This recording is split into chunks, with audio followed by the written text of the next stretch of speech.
apporté mon dernier message. Et en relisant un peu le passage, je me suis aperçu que j'avais dit quelque chose qui n'était pas juste. J'avais exprimé le fait que lorsque le peuple était dans le désert et le fait qu'ils avaient envoyé des espions dans le pays était un péché. Dans la parole de Dieu, c'est écrit noir sur blanc que Dieu leur a ordonné d'envoyer des espions. Il a demandé ces choses-là. Où ils ont péché, c'est qu'ils ont dénigré la promesse de Dieu. Ils n'ont pas regardé à la promesse. Donc je tenais à rectifier, à m'excuser. Voilà, pour le message dernier. Voilà. Pour ce message, je l'ai intitulé « Pose ton regard en moi ». On va lire le passage Psaume 26 qui nous dit, donc il est de David, « Rends-moi justice éternelle, car je marche dans l'intégrité. Je me confie en l'Éternel, je ne faiblis pas. Examine-moi, Éternel, mets-moi à l'épreuve, purifie au creuset mes reins et mon cœur, car ta grâce est devant mes yeux, et je marche dans ta vérité. Je ne m'assieds pas avec les hommes faux, je ne vais pas avec les hypocrites. Je déteste l'assemblée de ceux qui font le mal, je ne m'assieds pas avec les méchants.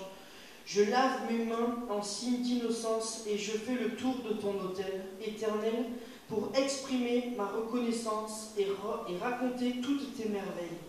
Éternel, j'aime la maison où tu résides, le lieu où ta gloire habite. N'entraîne pas mon âme dans la ruine des péchés, ni ma vie dans celle des hommes sanguinaires. Leurs mains sont souillées de crimes, leur main droite est pleine de pots de vin, mais moi je marche dans l'intégrité. Délivre-moi et aie pitié de moi. Amen. Dans ce passage, je voudrais exprimer vraiment le fait avec vous de ce que Dieu désire poser notre regard en nous et pas sur nous. Je fais exprès de ne pas dire sur nous, mais vraiment en nous.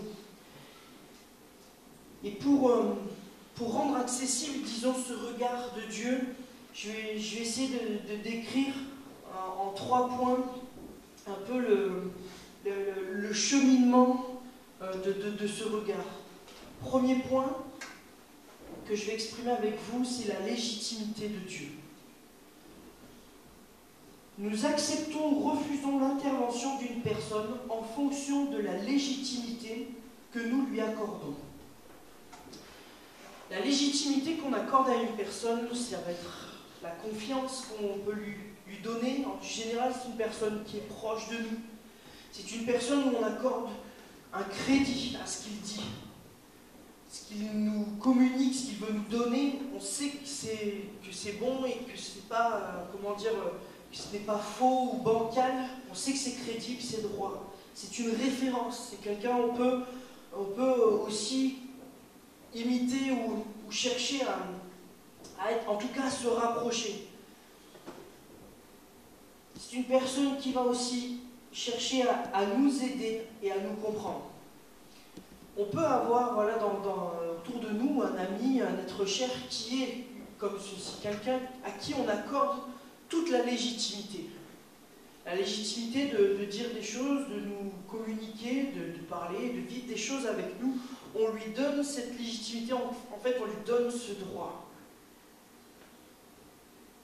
Le verset premier, on voit David qui met « Je me confie en l'Éternel ». Il donne toute la légitimité à Dieu. Il se confie. Il met vraiment l'accent « Je me confie en l'Éternel, je ne faiblis pas ». Dans cette confiance qu'il met, il ne veut pas faiblir, je veux tenir ferme dans la confiance, dans la légitimité que je te donne.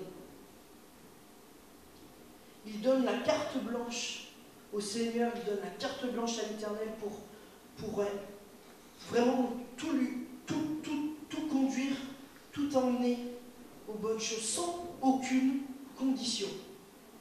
Sans aucune condition. Des fois, on pourrait demander au Seigneur, je me confie en toi, je t'apporte ce souci, je me confie en toi.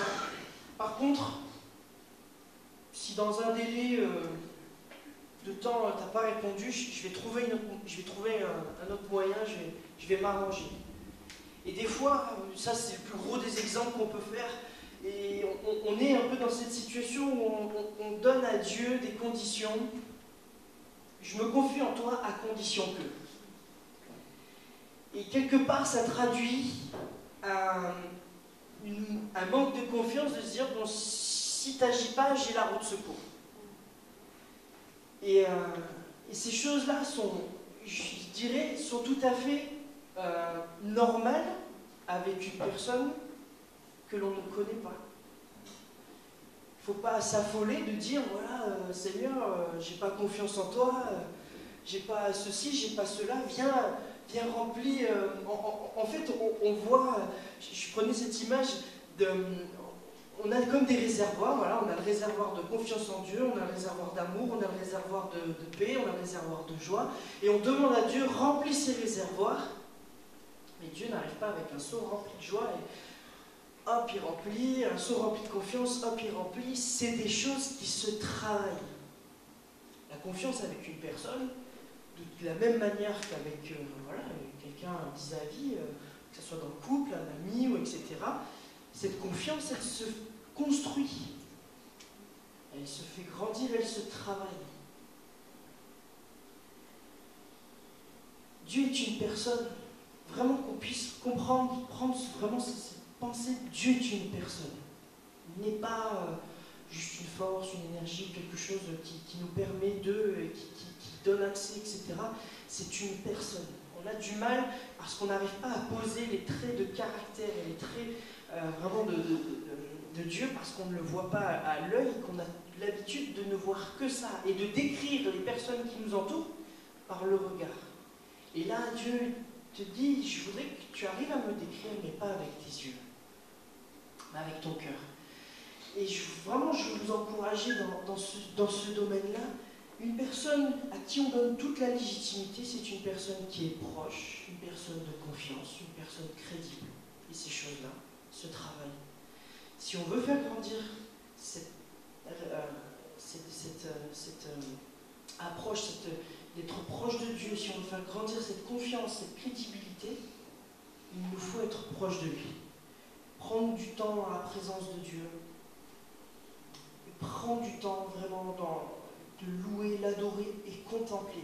Poser ses regards sur lui, sur sa parole. Il est une personne, il est un ami. Un ami qui ne veut pas, qui ne désire pas nous voir perdus, il ne désire pas nous cacher les choses. Il veut être là, être cette personne proche. En même temps, il est le roi de l'univers. On peut l'approcher avec, disons, cette idée que Dieu est un ami, un confident, mais il nous faut aussi quand même concevoir et comprendre qu'il est le roi de toutes choses et qu'il décide de toutes choses. Si tu es libre de faire les choses que tu veux, aujourd'hui, demain, tu fais ce que tu veux, c'est parce qu'il a aussi décidé cette liberté. Il l'a mis, c'est une loi, voilà, ils sont libres. Je les ai créés à mon image, ils sont libres de décider, libres de faire leur choix, mais c'est comme ça. C'est une décision qu'il a prise, c'est que lui l'a permis. Vraiment qu'on puisse comprendre ces choses-là, Dieu est le roi de toutes choses. Ce qu'il dit, il le fait. Il ouvre, il ferme les portes qu'il désire. Il est parfait. Et ça aussi, nous pouvons nous appuyer sur cette perfection. Une personne qui nous entoure, on peut tout lui confier, on va lui apporter des choses, mais il y aura toujours ce risque, et bien des fois, d'être défaillant, de mal comprendre, de mal saisir, de mal accompagner, parce qu'il n'est pas à la hauteur, etc. Toutes ces choses sont vraies. À la fois, il ne faut pas non plus nous replier, de dire je n'ai pas besoin de confier en quelqu'un, parce que de toute façon, je sais qu'il pourrait défaillir. Non, il est bon quand même que nous nous confions les uns aux autres, que faire grandir aussi cette confiance les uns que nous avons envers les autres, et avec un ami, etc. Cela est bon, mais avec Dieu, nous pouvons nous appuyer sur cette perfection. C'est-à-dire ses choix, son oui ou son non, d'accord, pas d'accord, est parfait. C'est bon pour nous. Ce n'est pas juste parce que il se dit oh, pourquoi pas, ça serait peut-être pas plus mal que ça se passe comme ça. Non. Il n'y a pas d'incertitude. Il n'y a pas de peut-être. Il n'y a pas de on va voir. Je vais décider puis on va voir. Non, non. Je sais ce qui est bon pour toi. Tu peux compter sur moi. Et c'est ces choses, voilà, on peut travailler. Quelle est la légitimité de Dieu sur notre vie, sur les choses qu'on lui donne, accès ou pas? Seigneur, je veux te laisser toute cette légitimité de faire ce que tu as, ce que tu désires. Pourquoi cette légitimité est importante? Parce qu'on parle du regard de Dieu. Et dans la Bible, souvent, le regard de Dieu est décrit comme des flammes. Et cette flamme, vraiment, quand je préparais ce message, cette flamme, j'ai vraiment vu comme il n'y a aucune zone d'ombre. Il voit tout à la perfection. C'est un regard qui peut nous gêner, qui peut nous déranger. Un regard si parfait, si profond, que on peut bloquer, et même on bloque souvent. On ne donne pas accès à ce regard si tellement parfait, tellement pur, qui nous transperce, il n'y a aucune zone d'ombre.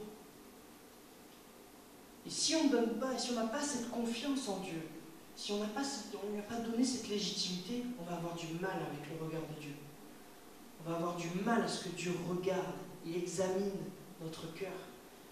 On va bloquer. Non, c'est bon, j'ai pas envie que tu regardes. On voudrait trouver des habits spirituels pour que tu ne regardes pas. On voudrait trouver des... Non, Seigneur, non, mais pas d'obstacle. Il nous faut travailler cette confiance, travailler cette amitié, cette réciprocité, d'être proche pour accepter ce regard. Accepter le regard de Dieu avec assurance. Dans le verset 3, il dit, si tu peux me l'afficher, car ta grâce est devant mes yeux et je marche dans ta vérité. Le regard de Dieu avec assurance. Dieu ne nous regarde pas avec autant de perfection, je dirais, avec aucune zone d'ombre, pour simplement nous dire bah, si ça va pas, et puis faire un mauvais schéma de nous, et nous dire voilà, en fait, il fait le point, ouais, t'es un homme mauvais, t'es une femme mauvaise, hop là. Non. Ça, on a souvent. Enfin, c'est un peu ancré dans notre mentalité parce que les hommes nous regardent comme ça. Ils nous jugent après l'apparence, ils nous apprécient ou pas selon l'apparence, selon le premier, je dirais, entrevue, la première impression. Et c'est comme ça que même on aborde peut-être même les gens, on regarde, on voit, ok, ils commencent à nous parler, on voit à peu près où on peut se situer et on commence direct à mettre, ok, dans telle ou telle case. Et on a peur que Dieu fasse la même chose. Et Dieu, non, ne nous regarde pas comme ça.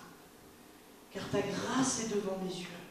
Je te regarde ainsi, non pas pour te cataloguer, te dire tes pécheurs, ça il est au courant, c'est bon, il n'y a pas de problème. Il n'y a pas besoin d'y revenir. Mais justement pour nous sauver. Prendre la notion du sauveur. Jésus est notre sauveur. Il est le sauveur du monde. Tous les jours. Il ne veut pas simplement que tu confesses ton péché juste pour que tu confesses ton péché, que tout le monde soit au courant ou que lui soit au courant. Quelque part, il le sait déjà. Il veut que tu confesses ton péché pour que lui puisse intervenir, pour que le péché n'ait plus de pouvoir sur toi. Pas pour simplement étaler l'erreur, étaler la faute, simplement, ok, tu l'as dit, mais c'est pour lui donner accès. Ta grâce est devant mes yeux. La grâce de Dieu. Je veux te regarder aussi profondément pour te sauver. Pour te sauver. Deuxième point, l'action de Dieu. Ce regard a plusieurs objectifs. Ce regard, premièrement, c'est la volonté de Dieu en nous. On peut prier, Seigneur, que ta volonté se fasse sur la terre comme au ciel. et on voit la terre, ok, et des fois on se met un peu à côté de cette terre. Seigneur, que ta volonté se fasse là-bas. Ici, voilà, ça a l'air de plutôt pas trop mal se passer. Et pourtant, le premier objectif que Dieu veut, c'est que sa volonté se fasse en chacun de nous. En chacun de nous. Souvent, voilà, on regardait la liste des réponses que les gens inconvertis pouvaient nous donner dans la rue. Et souvent, ça va très vite dans la généralité. Dire, ouais, mais s'il y avait un Dieu, il n'y aurait pas toutes ces guerres. Pourquoi Dieu laisse mourir les enfants, etc. Tout un tas de questions que ça va dans une généralité énorme. Et ouais, il n'y a rien qui change en ce monde, tout va mal. Et ils voudraient un changement, ils voudraient que tout aille bien. Mais dès qu'on parle de « il faudrait commencer par toi », il n'y a plus personne. Et pour nous, des fois, c'est pareil. Seigneur, oui, bénis l'Église, bénis ceci, bénis... Et on prie dans la généralité, Seigneur, il veut commencer par nous. Tu vois qu'il y a un souci, tu vois qu'il y a cela. Des fois, dans des églises, on entend, ouais, ici, il n'y a pas d'amour, ici, on ne s'entend pas, machin, il y a ceci, il y a cela. Ok, tu le vois, mais t'en fais quoi? Si tu cultives ces choses-là et que tu dis, ouais, dans cette église, il n'y a pas d'amour, est-ce que déjà toi, tu es clair avec ça? Et si toi, tu le vois, fais-en ton combat. S'il y a un souci, tu vois ce point-là qui défaille autour de toi, Seigneur, qu'il y ait plus d'amour dans cette église. Seigneur, donne-moi de l'amour. Apprends-moi à aimer. Parce que des fois, le Seigneur permet une période où on a l'impression qu'un peu tout le monde est contre nous, où on ne sait pas trop où se placer, et on a beau dire, parler, est-ce que tu aimes vraiment les gens? Même s'ils ne sont pas avec toi, même s'ils sont... Est-ce que tu aimes vraiment? Des fois, c'est simplement un test, et on se fâche, et voilà, c'est bon, on passe à autre chose. Alors que c'est simplement, j'examine. Il examine, il regarde, il met une épreuve pour aller au plus profond. Il épure toute chose. Dans la volonté de Dieu, il y a ce désir, comme je vous le disais, de nous sauver. Il veut que tous les hommes soient sauvés, que nous soyons sauvés. Nous sommes sous le temps de la grâce, nous sommes plus sous le temps de la loi. Le jugement dernier viendra, mais n'y soyons pas encore. On n'y est pas, ce n'est pas notre temps c'est la grâce. Il veut que nous soyons sauvés. Et pour cela, il a accompli, il a créé l'arme la plus puissante, c'est le pardon. Le pardon. Dieu veut nous pardonner, il veut qu'on se pardonne les uns les autres. Il ne parle que du pardon. Pardonnez-vous, aimez-vous. À progresser dans ces choses. Le Seigneur veut poser son regard en toi, pas pour te juger, mais pour te pardonner, pour que le salut prenne toute la place dans ta vie et que tu deviennes une nouvelle créature, le temple du Saint-Esprit. C'est une parole que nous pouvons saisir. Je suis le temple du Saint-Esprit, c'est écrit. Lorsque je reçois Jésus-Christ, lorsque j'accepte qu'il est mon sauveur, que je reconnais mes péchés et que je suis baptisé dans le Saint-Esprit, je suis le temple du Saint-Esprit. Je deviens. Dieu veut faire de nous cette habitation divine. Pas simplement une maison, voilà. Dieu l'a dit, je n'habite pas des maisons faites par les mains d'hommes. Il veut être en nous pour pas laisser toute la place au péché. Il comprenait bien son objectif. C'est pas simplement de nous prendre par la main, tiens, il faudrait que tu ailles là, tiens, il faudrait que tu ailles là. Puis qu'on soit simplement un pion voilà, dans un échiquier. Dieu nous prend par la main et vient en nous pour que nous restions sauvés, fermes, jusqu'au bout.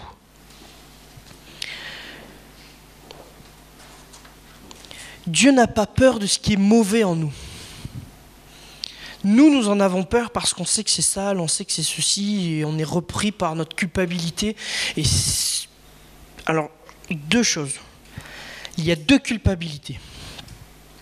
En général, la culpabilité n'est pas mauvaise en soi. Il y a une culpabilité qui vient de l'ennemi et il y a une culpabilité qui vient de Dieu. Et beaucoup de chrétiens sont en prison dans la culpabilité qui vient de l'ennemi. C'est une culpabilité où on passe notre vie à se dire qu'on est coupable et on ne voit pas de sortie. À partir du moment où si ce matin tu te sens coupable mais tu ne vois aucune sortie, arrête. Si tu as confessé ton péché, l'Écriture nous dit, il est fidèle et juste pour les pardonner. Tu as beau ressentir autre chose. Ton cœur peut ressentir autre chose. Ok, mais c'est l'Écriture et c'est sa parole. Tout passera sauf sa parole. La culpabilité de Dieu, si elle vient, et ça arrive, il faut s'y attendre, on se sent coupable, mais on sent toute sa grâce qui arrive et une porte de sortie. Ne nous faisons pas piéger. Dieu n'a pas peur de ce qui est mauvais en nous. Dieu n'a pas peur de ce qui est sale en nous. Lui, ce qu'il veut, en fait, voilà, c'est faire le ménage. Je prendrai l'image, vous connaissez Annette. Dieu, c'est Annette puissance 10. Annette, quand elle débarque dans un endroit, elle fait le ménage. Il n'y a plus une poussière. Mais Dieu, c'est pareil. Laisse-moi entrer. C'est le bazar un peu chez toi. Laisse-moi entrer, je vais ranger, je vais mettre de l'ordre. Je vais prendre, tu vas voir, cette maison, ce temple, il va resplendir de toute la gloire. Il n'a pas peur de ce qui est sale, parce qu'il a tout ce qu'il faut pour. Il a le pchit, anti-péché. Il a le balai anti-toile d'araignée, les pensées, hop là. Il a tout ce qu'il faut pour faire le ménage. Il n'a pas peur. Restez ferme dans la vérité et l'intégrité jusqu'à la fin. La Bible nous parle et nous avertit, vaut mieux la fin d'une chose que son commencement.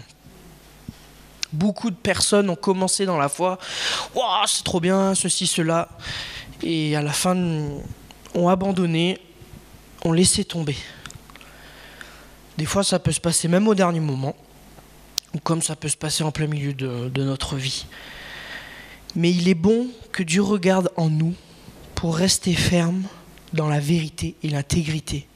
Parce que qui sommes-nous pour avoir la vérité? Qui sommes-nous pour avoir toute l'intégrité et la droiture qu'il faudrait pour être sauvé? On ne peut avoir la prétention d'être sur un bon chemin par notre propre conception et notre propre analyse de notre situation ou des choses que l'on vit. Seul Dieu est capable de te dire ça c'est pas bon, c'est pas le bon chemin. Même des fois il te le dit pas. Si tu lui demandes comme David l'a fait, sonde-moi ô Dieu et connais mon cœur, regarde si je suis sur une mauvaise voie et conduis-moi sur le chemin de la vérité. C'est un autre psaume que j'aurais pu prendre aussi. Mais il désire, parce que quand il parle dans toute sa partie, je ne veux pas m'asseoir avec les méchants, avec ceux qui sont mauvais, ceux qui ont les mains couvertes de sang, etc. C'est des choses, des tentations où, comment dire, là c'est fort, parce que David était un homme entouré de personnes, et puis lui-même, la parole de Dieu le dit, tu es un homme de sang. David était un guerrier, donc autour de lui, il n'y avait que ça aussi. Donc ça c'était son point, mais tu pourrais être entouré, toi, de pensées mauvaises, de pensées de convoitise, etc. Et tu pourrais t'asseoir dans ces choses-là. On pourrait s'asseoir dans ces choses-là. Et là, David, je me confie en toi et je ne faiblis pas parce que je ne veux pas m'asseoir avec ces mauvaises choses. Si Dieu a cette capacité de nous regarder, il pourra nous dire « Hey, là, tu es en train de t'asseoir là, avec ces mauvaises choses. » Il y a cette notion d'avertir, cette notion de « je te conduis, fais attention ». Restez dans la vérité, dans l'intégrité jusqu'à la fin. Jusqu'à la fin. Le but, c'est que nous soyons sauvés. Après, ce que nous aurons fait, c'est vraiment toute la grâce de Dieu. On est capable, plus ou moins, mais d'être sauvés et de rester jusqu'au bout, ça, c'est vraiment l'objectif de notre vie. Et puis, connaître Dieu. Vous savez, Dieu, c'est vraiment comme un papa, une personne, tu ouvres ton cœur, il ouvre son cœur. La parole de Dieu nous dit que son esprit prend de ce qui est en lui et vient nous le donner. C'est-à-dire que ce qu'il est capable de nous sonder, nous pouvons aussi sonder à notre mesure Dieu, de ce qu'il veut nous donner, ce qu'il veut nous confier, parce que son esprit est là pour nous donner ces choses. Connaître Dieu, qu'il se révèle. Il nous est possible de connaître le cœur de Dieu, qu'il se révèle, qu'il nous parle, qu'il communique à nos vies, qu'il nous donne des paroles de vie, des paroles de révélation, des paroles qui vont nous emmener plus loin, qui vont nous encourager, qui vont nous édifier, qui vont aussi nous reprendre. Mais Dieu reprend ce qu'il aime. Si vous n'êtes pas repris à un moment donné dans votre foi, posez-vous des questions. Est-ce que Dieu me laisse faire mes choix? Ou est-ce qu'à un moment donné, on voit l'œuvre et la main de Dieu qui dit non, ça c'est pas bon? Accepter que Dieu soit notre Père et de dire oh popo, là c'est non. Et de revenir en arrière, pardon, etc., de réparer les choses. C'est de laisser Dieu agir. Mettre son orgueil de côté, mettre sa fierté, ok, je pourrais ne rien dire, je pourrais pas réparer, ou ceci, cela, c'est bon, c'est pas si grave que ça. Puis bon, c'est mon frère, il va me pardonner, c'est ma soeur, il va me pardonner. On compte sur la bonté et la grâce des autres des fois. Le Seigneur nous dit non, bah oui, il vaut mieux pour lui qu'il te pardonne, mais il vaudrait mieux pour toi que tu répares. Qu'on puisse apprendre à connaître Dieu. Il se révèle comme un père, comme un ami et comme un roi. N'oublions pas ça. Je ne veux pas prêcher un évangile du béni oui-oui, du monde des bisounours. Dieu nous bénit, Dieu nous remplit, il veut vraiment nous donner des belles choses. Mais ces promesses, bien souvent, si vous regardez dans sa parole, elles sont à des endroits précis, dans des actes que nous posons, que nous faisons. Lorsqu'il nous est parlé de la puissance du Saint-Esprit, vous recevrez une puissance. Et nous, on s'arrête là. Amen, on a la puissance. Mais vous serez mes témoins. Sa puissance, elle est pour être un témoin, pour annoncer la parole, annoncer la vie de Dieu. Alors on n'y va pas que comme ça, c'est sûr. On y va dans la prière, on y va vraiment dans cette pensée. Tu m'as donné cette puissance, mais maintenant, voilà, je veux voir ces choses, mais c'est pour être des témoins. C'est pas pour faire mieux la cuisine, c'est pas pour avoir un meilleur garage, c'est pas pour avoir... Voilà, là c'est gros ce que je veux dire, mais la bénédiction de Dieu se trouve à des endroits précis, pas simplement de voilà, je te bénis, voilà, t'es béni, c'est bien. Dieu veut nous communiquer cet amour, mais à la fois il veut que nous soyons sauvés et que ceux qui nous entourent le soient aussi. Il veut que nous soyons des hommes et des femmes responsables parce qu'il a un plan prévu pour nous. Il est dit dans la parole que nous régnerons avec lui. Et régner, ça s'apprend pas du comme ça. Dieu pour nous a eu je pense un plan vraiment particulier. Et quand il nous dit dans la parole de Dieu que même les anges, quelque part, nous envient, c'est que nous ne connaissons rien, mais nous pouvons tout apprendre. On n'a aucune connaissance, aucune chose d'en haut, etc. Beaucoup de choses restent vagues, mais on peut apprendre. Et Dieu désire, tout comme un père, voir son enfant apprendre. Apprends de moi. Je te donne ces choses, apprends. Prends-les et apprends. Comme un père. Que Dieu connaître Dieu et qu'il se révèle. Et le troisième point et le dernier, c'est notre position. Notre position de foi.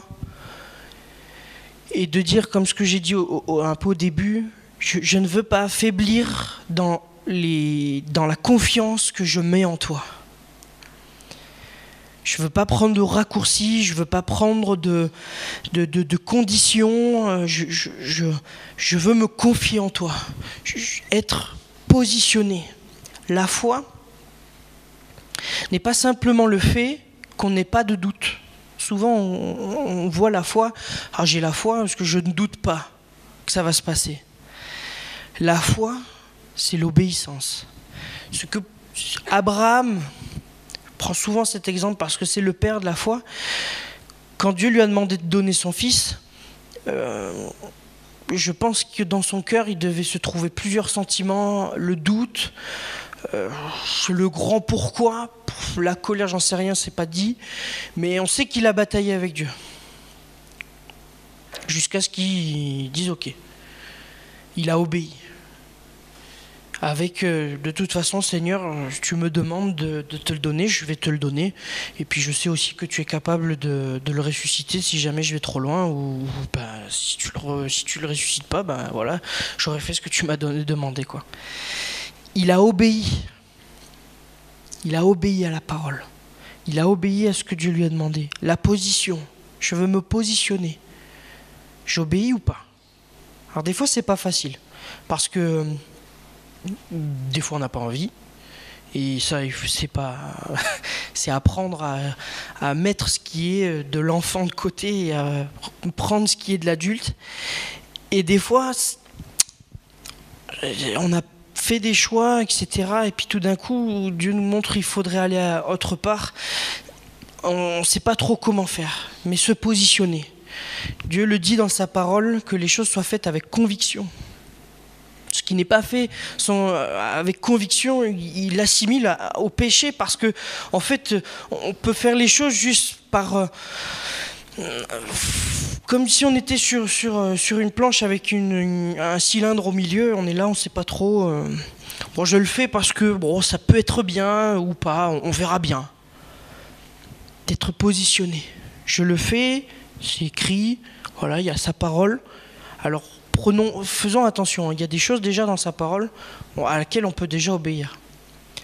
N'attendons pas d'avoir, disons, une révélation d'en haut pour commencer à se dire ah ben voilà, Dieu m'a parlé, il faut que je fasse ceci ou cela. Il y a déjà des choses dans la parole qui sont à mettre en pratique et à obéir. Et dans notre position,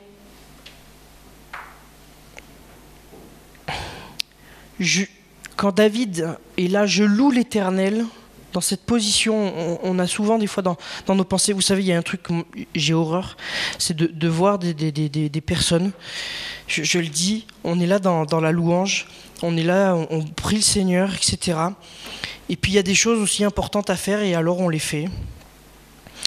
Mais on passe pas du temps vraiment dans la présence de Dieu. Je me dis, on a tout le temps, on peut prendre du temps, etc. Et là, on a ce temps commun, etc., de prendre vraiment du temps dans la présence de Dieu. Et on fait autre chose. Et on fait complètement autre chose. On pense à autre chose. On n'est pas positionné. Non. Je loue l'Éternel, c'est vraiment, je pose à la fois mon regard sur toi, je pose mes pensées sur toi, il n'y a rien d'autre. Seigneur, je te donne le plein accès, je suis positionné, il n'y a rien d'autre qui va m'empêcher. Si vous avez des pensées qui viennent, toutes pensées captives à l'obéissance de Christ. Au nom de Jésus, c'est sa parole. Quand Jésus, lui, s'est défendu avec l'ennemi, il n'a pas fait une dissertation, il n'a pas défendu son morceau de pain, il n'a pas défendu avec une grande théorie, etc. Il a répondu, il est écrit. Et nous, lorsque nous sommes attaqués, lorsque nous pouvons, et c'est pour ça que c'est important de connaître la parole, il est écrit. Je proclame la parole, parce que c'est la parole de Dieu qui fait autorité, que ce soit sur le monde physique ou sur le monde spirituel, c'est la parole de Dieu qui fait autorité.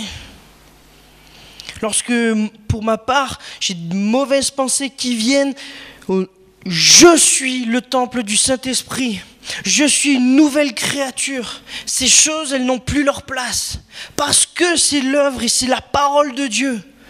Et je remarque de plus en plus que ces choses...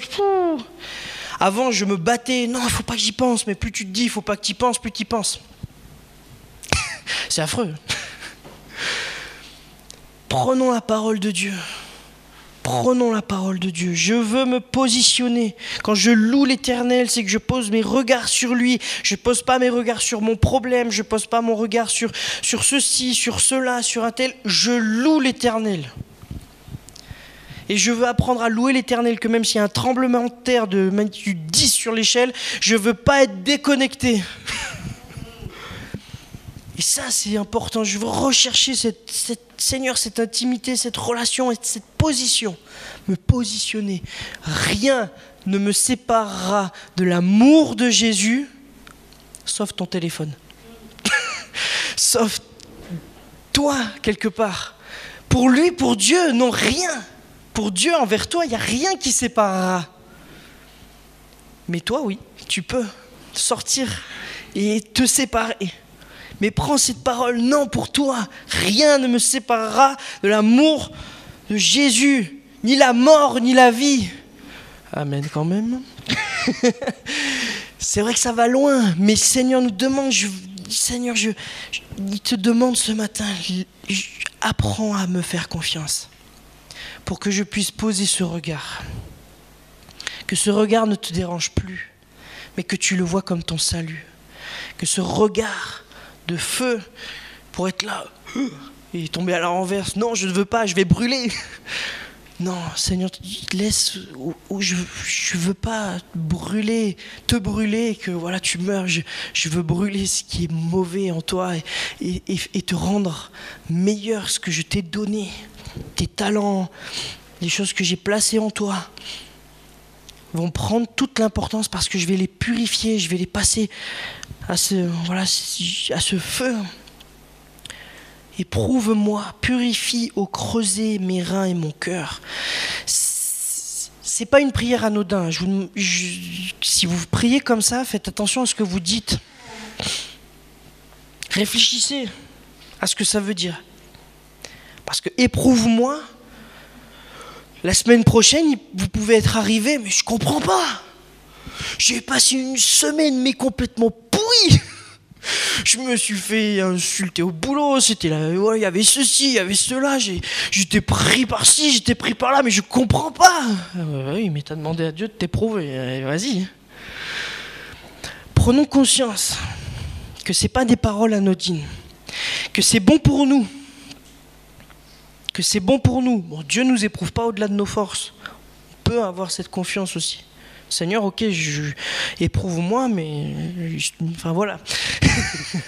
Mais ne soyez vraiment...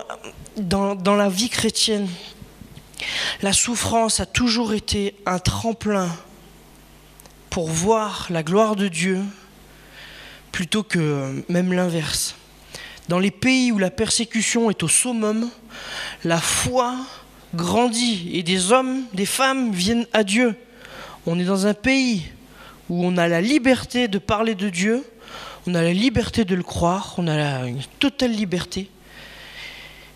Et tout le monde s'en fout. Le confort est dangereux au point où, comment dire, on voit aujourd'hui quelque part l'idolâtrie du plaisir. C'est une idole, hein. Du plaisir, du confort, de toutes ces choses qu'on met en avant et qu'on peut rechercher et se dire bon, la gloire de Dieu se fera bien de toute façon, enfin voilà. Je veux croire, il y a des hommes, des femmes dans la Bible qui ont vécu des choses qui n'étaient pas permises pour leur temps. David est l'un des plus est l'un des personnages les plus représentatifs de ce sujet-là. Il était sous le temps de la loi, et pourtant il y a des choses qu'il a fait qui ne lui étaient pas permises et que Dieu n'a pas condamnées. Et si vous remarquez, Saül a fait des choses qui ne lui étaient pas permises, pourtant c'est quasi équivalent, et il s'est fait éjecter. Mais l'état de cœur n'était pas pareil. Saül a offert le sacrifice et l'holocauste avant Samuel. Ce n'était pas sa part. Et David, avec tous ses soldats, ont mangé les pains, ont mangé la nourriture qui était dans le temple, qui normalement est réservée aux Lévites. Mais ça n'a pas empêché non plus que quand David a voulu emmener l'arche dans la ville, ça s'est mal passé aussi. quand l'arche était sur un chariot à roulettes, le chariot a commencé à basculer, il y en a un qui a mis la main pour que l'arche ne tombe pas par terre, il s'est fait sécher sur place. Là, Dieu sait et connaît. Mais je veux croire qu'il y a des choses, ok, peut-être que la situation, le contexte est comme ci et comme cela, mais je ne veux pas m'arrêter à ça. Je veux vivre des choses qui, quelque part, des choses que le contexte ne m'autorise pas ou n'est pas propice à ça. Vivre des choses que, aujourd'hui, auxquelles les hommes et les femmes de ce monde ne croient pas qu'il y a un Dieu. Je crois qu'il va arriver aussi des temps où Dieu va se rappeler à eux. Tout comme il l'a fait en Égypte. Pourquoi il y a eu les plaies d'Égypte?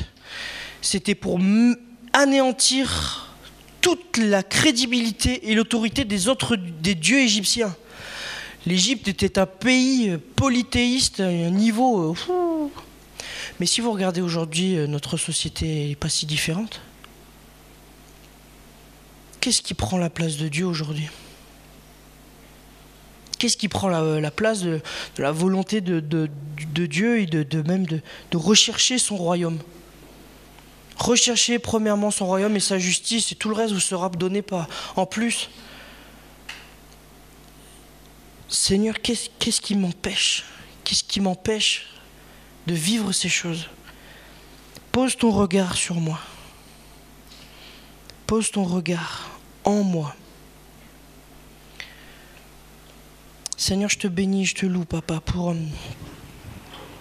cette matinée, Père. Je te remercie pour ta parole, Papa, et à la fois, c'est vrai, ce caractère de Père que tu as.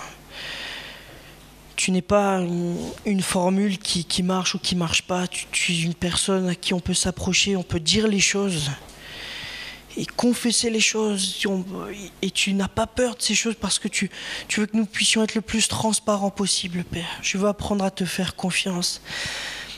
Je veux que tu deviennes cette personne proche et je veux travailler pour cela aussi. À passer du temps dans ta présence, à te louer, à chercher dans ta parole, Papa. Je te prie vraiment que chaque personne, que nous soyons ici, Papa, nous puissions chercher à faire grandir, Seigneur, cette amitié, cette relation, cette communion avec toi, Papa, afin que tu aies cette légitimité de poser ton regard en nous.